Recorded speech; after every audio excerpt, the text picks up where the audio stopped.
What's going on, everybody? Welcome back to another video. So today's video, I kind of want to point on a topic that I've seen a couple people comment in my comments. This is like a while back, but I finally want to kind of address it because I feel like in today's market we kind of still have a couple people that think like this. It is that nowadays they print too much product, they print it too crazy, it's never going to be worth nothing, they print stuff like crazy. So you know what we're going to be doing?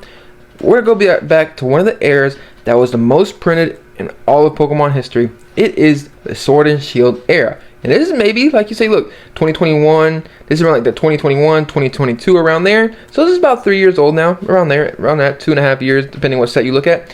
We're going to look at these prices and see the time that was printed the most, did some of these go up, or are they still all stagnant? What is going on with this? So we're going to go through it. Not every single set, but majority of sets. Like I said, I'm going to throw some different ones in there. I'm not just going to go off of the winners like some people do. No, we're going to go for losers too.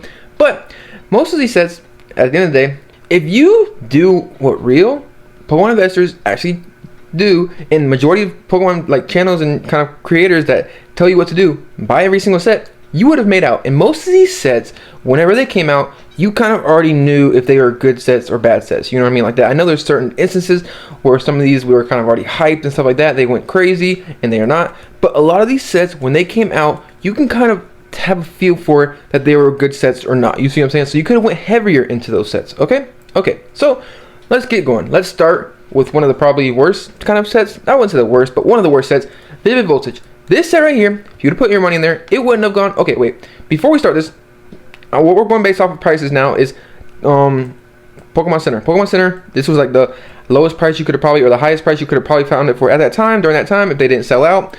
It is Pokemon Center. So we're going to go off of 143. That is how every single Sword and Shield booster box was selling for. We'll go off of that. Okay. So on to the first set, we're going to be talking about Vivid Voltage. Vivid Voltage is one of those sets that's kind of hyped like crazy, and now look at it now. It's kind of just, Vivid Voltage was never a crazy set. So if you would have invested heavily into here, you would have kind of just stayed stagnant. I don't think you would have really lost money yet.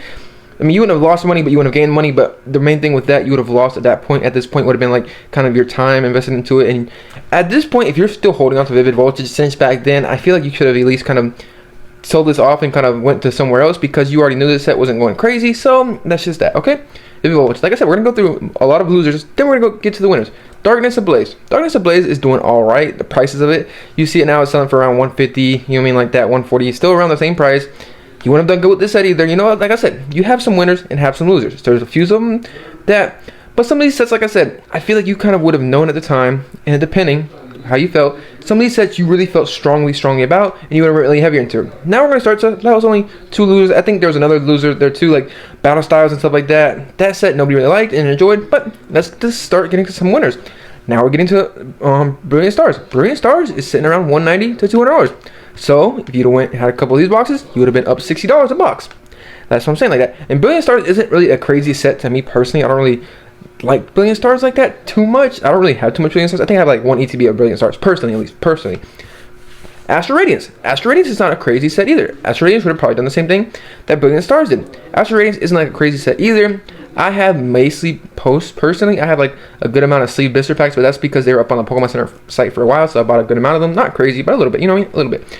But now let's start to get to some big sets. Crown Zenith is one of those sets. It's amazing.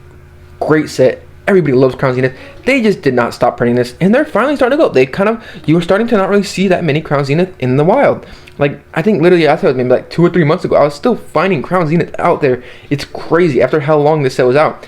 So they printed Crown Zenith like crazy, but look what it's doing. Even after that time, once they started printing it, what you really realize with these sets is if it's a good set, a really good set, it's going to go up in price. It's going to take a little while, but it's going to go up in price, and let them get out the all the supply that's on the market, let it get kind of ran through, because if it's a good set, it's going to get open. Like Crown Zenith gets open. Everybody loves Crown Zenith because the pull rates, what you can pull, there's all kind of different cards in there, all kind of different reasons. But let's start to get some of the big winners. Yes, some of these recently have gone up a lot, like Fusion Strike. It was sitting around 240, 250 around there area. Before that, it would have been sitting around the 100. So it does take a little while, like I said. But if you're a Pokemon investor, you hold these on for a long period of time. You're not really worried about different things, but just got to give it down the road. But mainly what the guy was saying, or kind of the point that I've seen, is People are like, oh, this won't be worth money down the road. Some of these are starting to be worth money right now. Like I said, it takes a little while. You just gotta wait. Like I said, Fusion Strike is a good set. There's multiple big chase cards in here. The Gengar, Mew, Celebi. There's good chase cards in here. Great set. Like I said, some of these sets you kind of feel like they're actually, you know why they're performing well and not why they're not performing well. And I feel like over time, you get to learn what sets are good sets and what sets are bad sets. You see what I'm saying? Like, most of the sets are up in price. You kind of understand. You look at them like, okay, they have multiple big chase cards. Pokemon in these sets people love, like Fusion Strike, Chilling Reign 2. Multiple people love the Blaziken. There's a Zapdos. There's some pretty cool chase cards in here. There's a lot of good chase cards in here. Like I said, Chilling Reign is one of those sets too. Like I said, these sets are rough for pull rates too. But as you can see, still sitting around 240, 200 around the area, around there. Still performing pretty well. Lost Origin, another one that has 2 big chase cards and a lot of other good cards in the set, is performing really well too. Like I said, they're all starting to really perform a lot recently, but that's just how it just takes a while for it to happen. Like I said, literally a year ago today, literally a year ago around there, you could have found these boxes for 140, 130.